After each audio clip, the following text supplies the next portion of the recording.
사순절에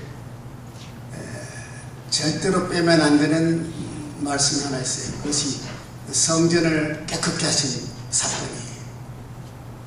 예루살렘에 가서 제일 먼저 하시고, 예수님 사역 시작할 때 제일 먼저 하시고, 성전 깨끗이 하실 때 여기 매매하는 자를 다 내쫓았어요. 그리고 환전하는, 돈 받고 있는 사람의 상을 엎어버렸어요. 비둘기 파는 사람의 자리를 뒤집었어요. 그런 생각하면 굉장히 노여워하셨구나. 맞는 얘기입니다. 맞아요. 노여워하셨어요. 예수님이 노여워하시는 모습에 대한 이해를 정확하게 하는 사람이 흔하지 않아요. 화나지요. 사람이 화납니다, 여러분. 예수님도 사람이신데 화가 나죠. 이걸 진노라 그래요. 이게는 찬송가 부르죠. 주의 진노를 면하겠네. 주의 진노를 면한다는 거. 주의 진노를 면하는 것이죠. 진노 말고 분노가 있어요. 분노하고 진노하고 비슷한데 아주 다릅니다. 분노는 미워가지고 따귀를 치는 것, 그 분노, 그 분노입니다. 아버지가 자식을 따귀를 치는 아버지가 없어요. 그건 아버지 자격 없는 아버지야. 아버지는 해초를 가져와서 종아리를 걷어 종아리를 때려요.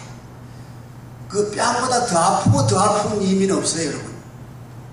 종아리로, 해초리로 종아리를 치는 그런 어른의 진노고, 손으로 뺨을 치는 것은 미워 죽겠다고, 미워하니까 맞고 뒤져라고 저주하고 악의로 치는 것이 분노예요.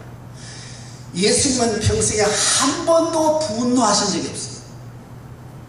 가룟유다라는 자가 얼마나 교활하게 와서 예수를 돈 받고 또 파는데도 가담회같이 돈 챙기고, 그러고도 와서 예수님한테 입을 맞추고 선생님 그러고, 예수님 절대 미워하거나 분노하지 않았어요.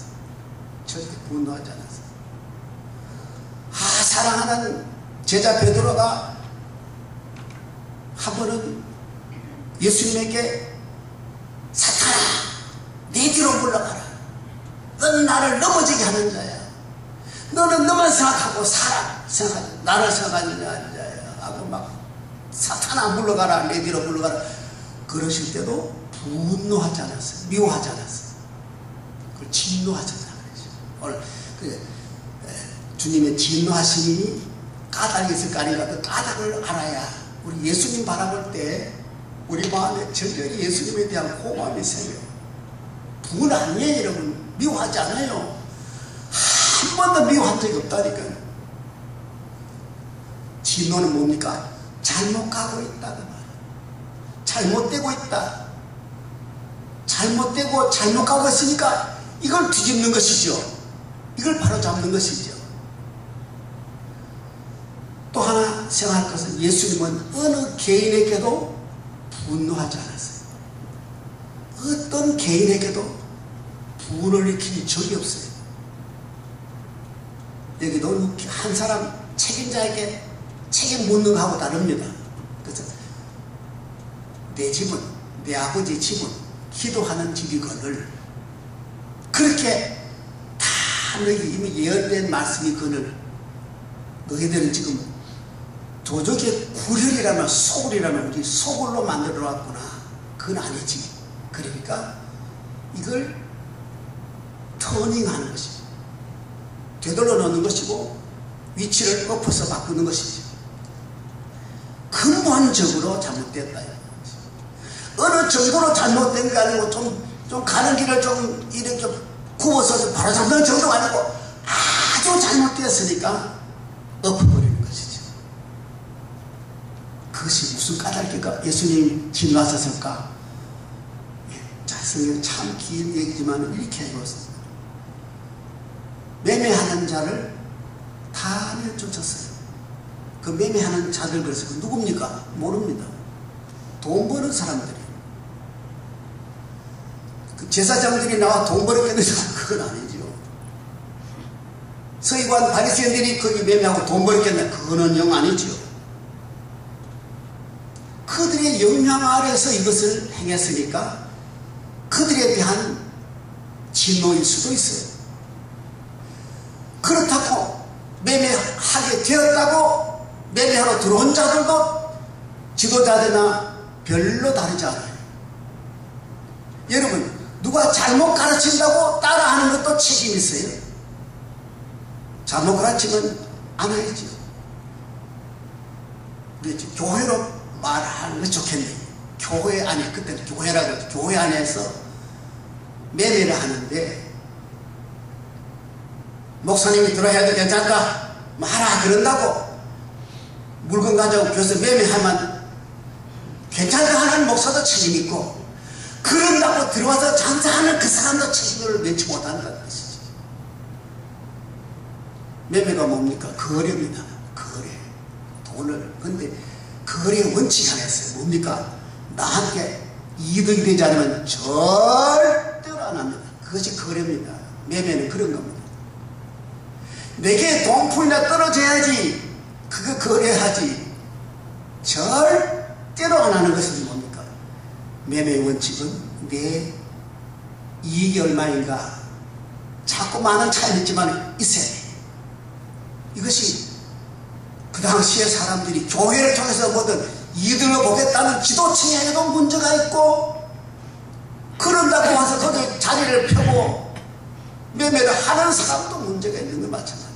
썽들이치에 문제가 있는 시대예요.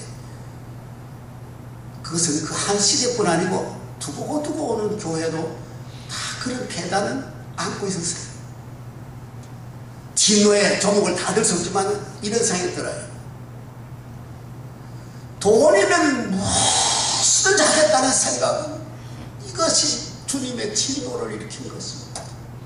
돈으로 밥 사고 옷 사고 집 사고 땅 사고 뭐 회사 사고 다 그건 자유에 맡긴 거예요. 그런데 돈으로 사서 안 되는 건 뭡니까? 신앙이고, 돈으로 살 수 없는 게 뭡니까? 하나님은 돈으로 신앙을 살거든요. 그 기도라는 말도 기도를 돈으로 하는 게 아니지 않습니까? 아니죠. 돈이면 하나님과 거래할 수 있다고 생각하는 이 황금 만능주의가 돈으로 거래를 한다는 생각 자체가 얼마나 하나님에 대한 모독인가. 그것이 예수님의 침노가 된다. 침노하는 것이죠. 돈으로 거래할 수 없는 것은 여기 말로 다 못할 것이 참 많아요. 많아요. 그래도 거래를 하는 수가 있어요. 거래를 하는 수, 그것도 이 세상에 굉장히 흔한 얘기죠. 예수님은 그때 진노하지 않았어요. 그러나 돈으로 하나님까지 넘겨다보고 이 현실 세계와 천국 세계에 대한 분간을 못할 정도로 돈에 눈이 어두워져 버리니까 안 되겠다 해서 그걸 뒤집었다는 뜻이기 때문에 우리가 돈으로 살 것도 있고, 돈 준다고 절대로 팔아서도 안 될 게 뭐 있어요, 여러분. 돈 줘도 못 팔 게 많아요. 절대로 팔만 안 되는 게 있어요. 여러분, 그게 뭔지 아세요? 절대로 팔아서 안 되는 게 있어요. 그래서 우리 하나님께서 우리에게 사라고 이 세상 만방에다가 다 농사 짓든지 장사를 하든지 먹고 사라고 다 5달란트, 2달란트, 1달란트 다 주어서 우리 장사하고 살고 거래하고 살아요. 하고 살아요. 돈을 죄악시하고 거래를 죄악시한다는 말 아니죠. 돈이 할 수 있는 세계가 있고, 살 수 있는 것이 있고, 팔 수 있는 것이 있고, 절대로 사서 안 되고 팔아도 안 되는 것도 있으니 하나님의 거룩한 신성 앞에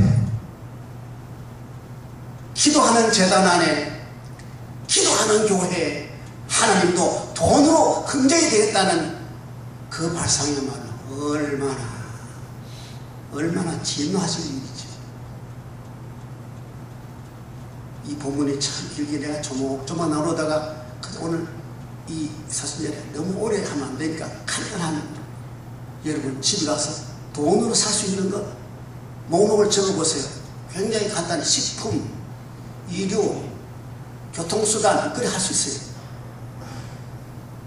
돈 주고 팔 수 없는 것들, 인격과 신앙과 내 자유와 내 품성과 육체와, 이것도 오빠는 꽤 많아요.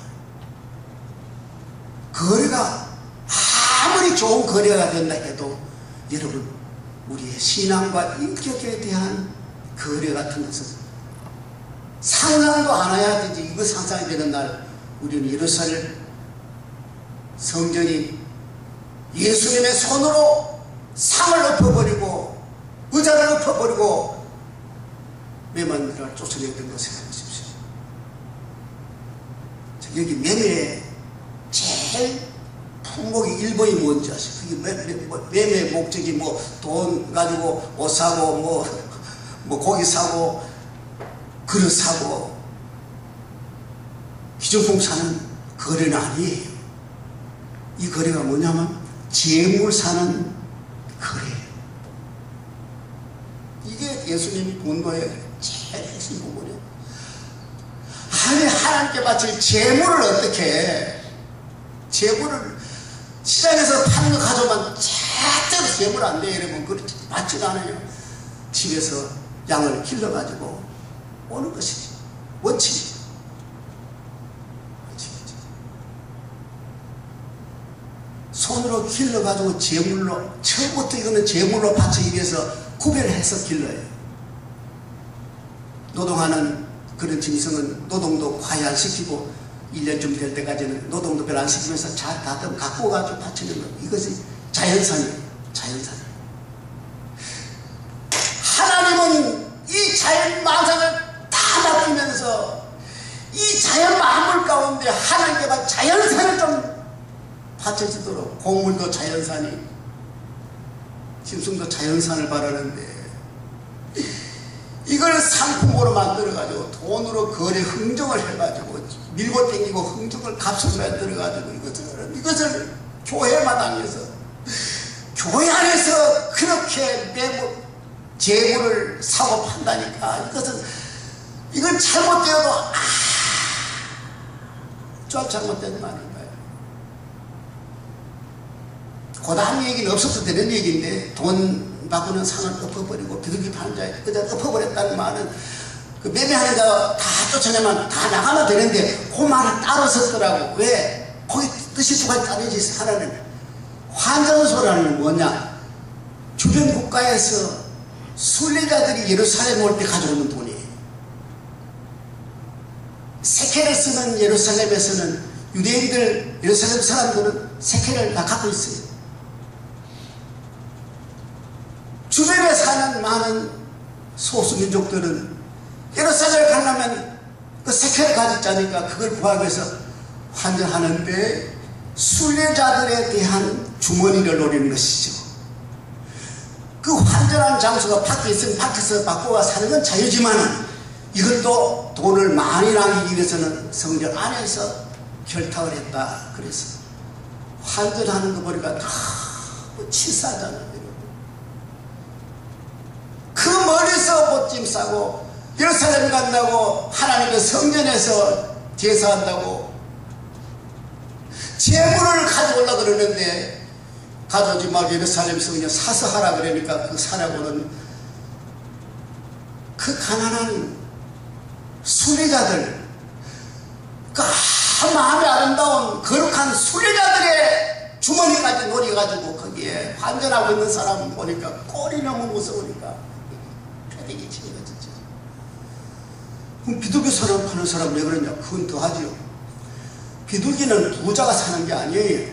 부자가 비둘기 사면요 조롱받아요.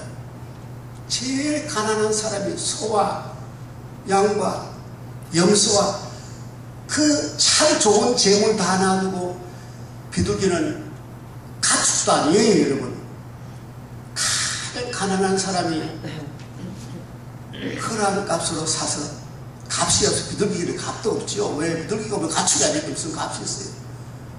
그 비둘기를 제물을 바치는 가난한 사람인데, 수레자의 주머니 노리는 건 또 고사하고, 이 가난한 사람들이 밖에 자연산으로 수도 없이 많은 비둘기들, 어떻게 구해오면 그 비둘기는 자연산 깨끗한 비둘기야. 세상 안에 갇혀있는 그것보다 훨씬 질이 좋은 비둘기야. 상품으로 기르려고 먹이를 준 비둘기하고 날아다니는 비둘기하고 훨씬 가치가 다른데도 불구하고 비둘기조차 여기서 팔아먹었다 그러니까요. 이 가난한 사람 벗겨먹는, 가난한 사람을 벗겨먹는 이 꼬라지가 말이야. 진노지요. 오늘 우리가 교회를 통해서 뭘 하나님은 기뻐하시는가? 여기는 절대로 거리 없다. 여기는 절대 돈의 가치가 최고가 아니다. 여기는 절대로 돈으로 사고 파는 것 절대 못한다. 우리는 그거 안 한다. 그렇게 그 지키는 교회가 시대에 많지는 않아요. 또 부른걸 교회는 그건 지켜요. 그건 지켜요. 난 그래서 여러분, 우리 모두가 신앙적으로 하나님 앞에 순수한 자연산, 순수한 자연 그대로, 순수한 마음 그대로 하나님께 기도하고 신앙을 유지하며 죽을 때까지 하나님과 거리하고자 하는 인간의 속성, 얄팍한 이해심, 내한테 얼마나 이익이 오느냐, 교회 다니다 내 이익을 따져서 교회에서 생각을 하는 것은, 그거는 장사꾼이지요. 장사꾼은 이익 남아야 됩니다. 이익 남으려고 오랜 꼼수를 다 부려서 오해게 망측한 그런 방법들이도 총동원된 우리 현실을 보면서 우리 마음에 그저 교회 다닐 때 깨끗하신 주님의 진노하시던 그 모습을 생각하며 상을 얻고 의자를 비웃는 예수님의 그 진노에 버금갈 만큼 순수함을 유지하여 하나님께 진심으로 제단 쌓고 기도하는 아름다운 신앙이 되시기를 주 이름으로 축원합니다. 아멘.